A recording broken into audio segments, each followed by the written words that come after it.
siang, salam sejahtera bagi kita. Terima kasih Pak David yang telah mengundang kita kemari. Kami dari PT Medion, saya Khairul dan Sularno datang kemari karena menjadi mitra daripada PT Medion yang sudah lama ya. Jadi kita di sini akan menjelaskan sedikit tentang ayam kerdil yang meresahkan. Nah, Bapak-bapak pasti mengalami dalam beribu-ribu ayam itu pasti ada yang kerdil ya Mas ya? Iya, pasti ada Pak. Nah, makanya dia DOC-nya sama masuk, kita timbang kayak ini, kita DOC masuk 48 hampir sama, imbang semua.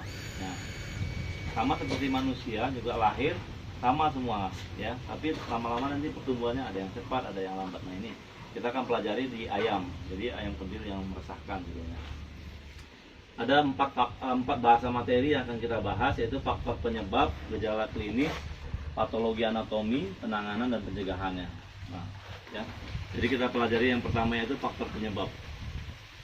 Nah, balik lagi broiler yang dulu sama yang sekarang, kita dulu waktu periode lalu udah belajar ya Mas ya.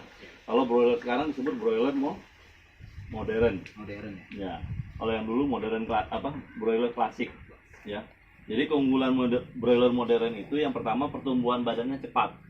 Pertumbuhan bulunya lambat, feed konversi rasionya rendah perbandingan pakan yang diberikan dengan daging yang dihasilkan rendah. Nah, itu keunggulannya, tapi kelemahannya dia lebih peka terhadap lingkungan, mudah stres, sensitif terhadap penyakit ya. Jadi dia ada plus minusnya. Manusia pun kita nggak ada yang sempurna ya, nobody is perfect katanya gitu. Nah, ini data perkembangan ayam broiler dari tahun ke tahun, ini sudah pernah kita sampaikan juga. Jadi gambarannya artinya broiler itu sekarang dipacu lebih cepat. Kayak kemarin kita cuma sampai 28 hari habis ayam yang terjual, ya kan? Nah, sekarang kita udah masuk ayam lagi. Dengan berat udah hampir 2 kilo ya kemarin. Ini data-datanya, kita lewatin aja. Nah, Mas pernah nggak nemuin foto yang gambar seperti itu? Coba di shooting foto itu. Nah, pernah nggak menemui kondisi seperti ini? Sering ya.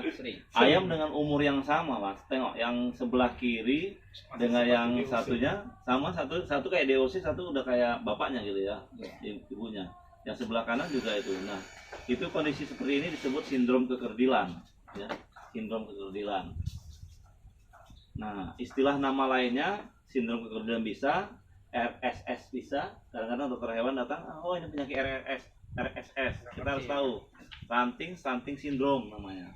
Ada juga malabsorption disease, ada helicopter disease sama Felberg syndrome. Helicopter disease yang ya sayapnya seperti itu ya. Ini dia. Jadi istilahnya ada 5 ya Mas. Nah, cuma kan ada perbedaannya ya. Kalau ranting, stunting, pertumbuhannya terhambat. Kalau ranting itu akibat penularan ayam lain. Nah, kalau stunting itu sejak ayam menetas. Kayak manusia kan sekarang ada anak-anak yang stunting. Stunting itu yang pertumbuhan yang lambat. Nah, itu berarti dari ibunya kekurangan gizi, terus lama-lama kan anaknya lahir dia kan lambat pertumbuhannya. Nah, dari keturunan lah. Iya, vertikal dari induk kalau stunting. Kalau ranting itu dari menular dari kawan-kawannya gitu. Nah, kalau ranting itu penularannya horizontal. Jadi antar kita ini kayak virus virus corona, batuk, mular. Nah, kalau ini kalau stunting dia dari mamanya turun ke anaknya. Berarti ketika misalnya DOC itu bermasalah, berarti dari breedingnya sudah bermasalah gitu kalau stunting.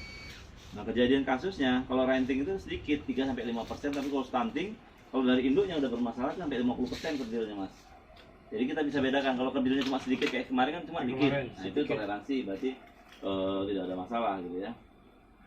Nah, laju pertumbuhan sudah terganggu sejak awal. Sindrom agen penyakit belum diketahui secara pasti. Jadi satu penyakit itu belum kita ketahui apa agennya. Lebih dari satu agen penyakit. Gangguan pertumbuhan umurnya 4-21 hari. Jadi di umur 4 hari udah mulai kelihatan nanti Mas. Umur sehari ini kan hampir sama nih. Kami 2 hari, 3 hari, 4 hari udah mulai kelihatan. Makanya kita sarankan 4 hari itu kan udah lakukan seleksi kan. Nah, sortir. Berat badan kecil 40% di bawah normal. 3 kejadian bisa sampai 40%. Kita lihat itu fotonya di situ. Ayam kecilnya sama, satu umur beda size. Nah, apa faktor penyebabnya? Yang pertama bibit DOC ya. Bibit DOC abang-abang sekalian udah tahu kualitas ayam yang baik itu bagaimana, kita lihat dari kualitas kakinya, matanya, bulunya, duburnya ya, keluarkannya. Yang kedua manajemen pemeliharaan. Nah, manajemen pemeliharaan open house sama closed house pasti berbeda hasilnya. Yang ketiga penyakit infeksius, apakah dia kena ND, AI, CRD, Orisa dan lain-lain. Yang berikutnya ada kualitas langsung. Faktor yang pertama bibit kita bahas dulu. Telur tetas berasal dari induk muda. Nah kita nggak tahu ini mas. Kita kan nerima bibit nih. Kita berusnuzon kata orang Islam, berpikiran positif. Pembibitan memberikan bibit yang baik sama kita. Kita anggaplah itu kan. Nah, tapi kalau dia di bawah 25 minggu, itu biasanya bibit muda. Bibit muda biasanya DOC yang dihasilkannya juga lemah. Nggak ini. Yang kedua antibodi maternal reovirusnya rendah. Jadi ada reovirus maternal antibody yang dititipkan sama induk ke anaknya itu rendah. Induk positif terinfeksi salmonella. Nah itu dibuktikan gimana? Dibuktikan nanti kalau ada cek pemeriksaan kesehatan di breeding mas, kita nggak bisa dicek di sini gitu. Ini tingkat breeding. Salmonella itu apa? Salmonella itu penyebab itu ompalitis itu. Coli. Iya. Nah. Terus faktor manajemen pemeliharaan masa kritis ayam kan kita udah ketahui kan. Kemarin saya udah sempat singgung kenapa mas ini 2 minggu pertama harus betul-betul tidur di kandang, perhatiin ayam ya, jangan ngasih makannya telat, pokoknya bangunnya jangan kesiangan, terus minumnya, perserakan ayamnya semualah diperhatiin. Sampai kita di situ digambarkan harus ukur suhu badannya si ayam gitu. Oh, ya, iya. Dia biasanya 41 derajat ya. Nah.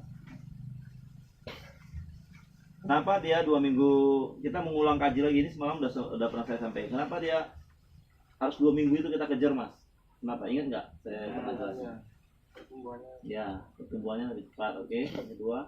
Ya kalau 2 minggu, 1 minggu sampai 2 minggu dia itu masa pertumbuhan, sedangkan dari 3 minggu sampai panen itu masa perkembangan. Ya, betul. Ya intinya kan manusia ayam makhluk hidup itu terdiri dari sel. Jadi kalau dia 0 sampai 2 minggu itu adalah pembelahan, hiperplasia, pembelahan. Jadi dia dari 1, 2, 4, 6, 8 berlipat-lipat semakin banyak selnya. Nanti setelah 2 minggu dia tinggal ngembangin perkembangan, jadi kan pertumbuhan. Jadi dari berlipat ini mengembang gitu ya. Jadi semakin banyak sel yang tumbuh, semakin banyak yang dikembangkan. Betul, no? Ya.